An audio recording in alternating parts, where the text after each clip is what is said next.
আজকে প্রবীর কুমার দাস বলে একজন আসামিকে পুলিশ রিমান্ড থেকে ফেরত দেওয়া হলো। তার হয়ে আমরা জামিনের আবেদন করেছিলাম।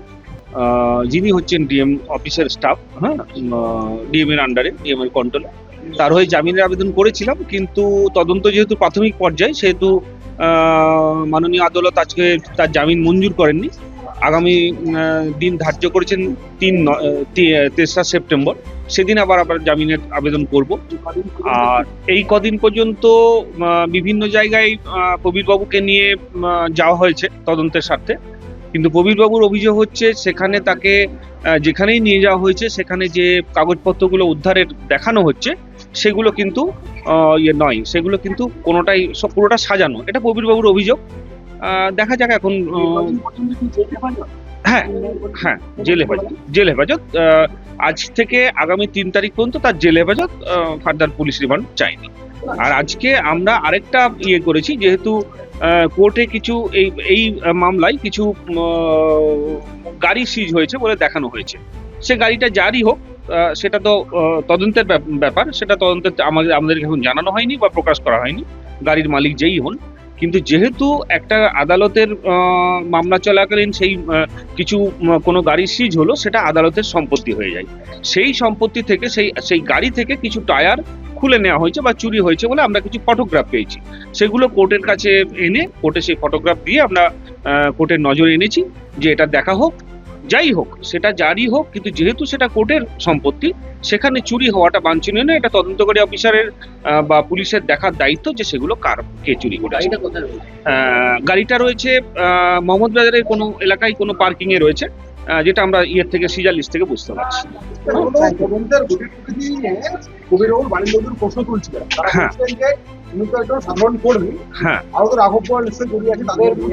হ্যাঁ, ওনার নিশ্চয়ই উনি ঠিক কথাই বলেছেন। বাড়ির লোকের স্বাভাবিকভাবেই বাড়ির লোক প্রশ্ন তুলেছেন যে উনি সাধারণ কর্মী, উনি ওনার অনিচ্ছা সত্ত্বেও সেই জায়গায় ডিউটি দিতে বাধ্য হয়েছেন।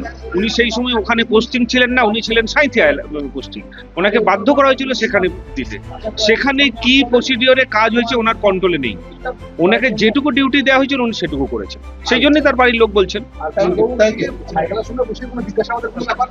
না, সেরকম কিছু এখনো হয়নি, বা সেরকম কোনো আবেদনও আদালতে করা হয়নি।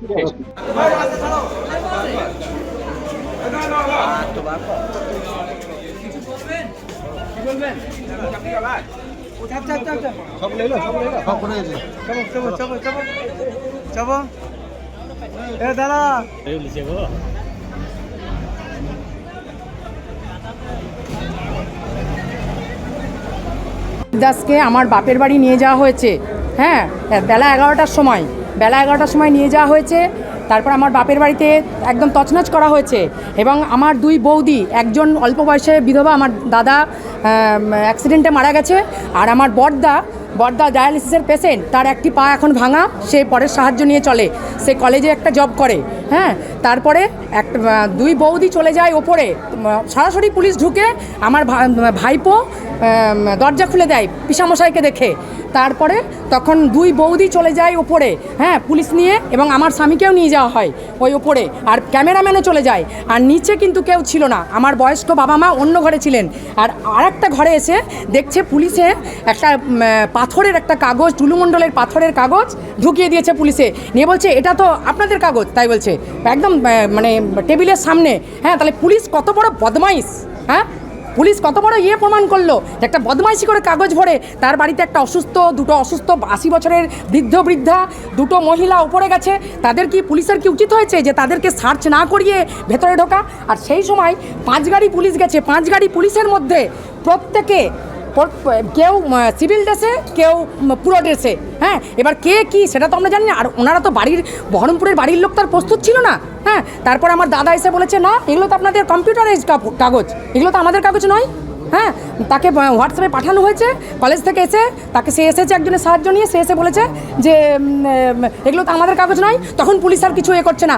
আজকেও ঠিক আমাকে ব্যাংকে চাবি চাওয়া হলো, প্রবীর দাসকে নিয়ে গিয়ে আমার বাড়িতে আমি গেলাম ব্যাংকে, সঙ্গে সঙ্গে ছুটতে ছুটতে আমি যে অবস্থায় ছিলাম ছেলেকে নিয়ে গেলাম, তখন আমাকে বলছে হ্যাঁ এতে চলেছে। প্রথমে আমাকে বাড়িতে বললো যে আপনাকে যেতে হবে না, আমরাই ওনার হাতে, প্রবীর দাসের হাতে লকারের চাবিটা দিয়ে দেবো। তারপরে আমি ছুটতে ছুটতে গেলাম, যে সেদিনকার কাগজ ভরে দিয়েছে, আজকে আবার হয়তো সোনার বাঁট ভরে দিয়ে আসবে লকারে, সেই জন্য নিয়ে তখন যাওয়ার সঙ্গে সঙ্গে ওই যে পুলিশ অফিসার ডিএনটি ডিএসপি উনি বলছেন ঠিক তো, ওই তো আপনার বাড়ির লোক চলে এসছে। হ্যাঁ, তখন আমি যখন বলতে লেগেছি ক্যামেরার সামনে, তখন উনি বলছে চলো চলো চলো চলো লকারে চলুন। এইটা আমার অভিযোগ। এটা কি পুলিশে ঠিকমতো করছে? হ্যাঁ, পুলিশ একটা নিরীহ ব্যক্তিকে নিয়ে করছে। মাথাগুলোকে ধরুক, মাথাগুলো ধরলে তো সব বেরিয়ে আসবে, মাথাগুলোকে ধরলে সব বেরিয়ে আসবে। আমার স্বামী অভিযুক্ত নয়, আমার স্বামীর ওপরে আরো বড় বড় মাথা আছে, তাদেরকে ধরুক।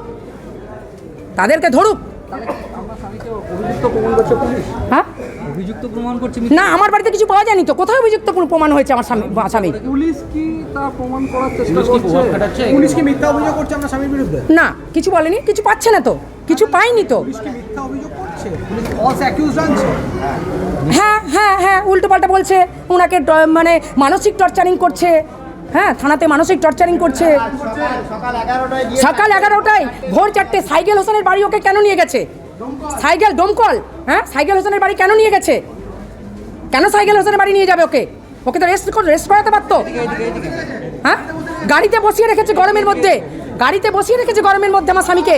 সে অসুস্থ ফিল করেছে, তার শরীর অসুস্থ হয়ে গেছে, তার গলা ব্যথা, তার ফ্যালেঞ্জাইটিস আছে গলায়। থানাতে মাটিতে শোয়া অবস্থা, আমাকে একটা চাদর দিতে পর্যন্ত দেয়নি। একটা চাদর গায়ে দিতে দিয়েছি, আর একটা চাদর পর্যন্ত অ্যালাউ করেনি। চোখের হাই প্রেসার, চোখে তার স্ট্রোক হয়ে তার চোখে প্রত্যেক মাসে ইঞ্জেকশন চলে, সে চোখে দেখতে পায় না ঠিকমতো, একটা চোখে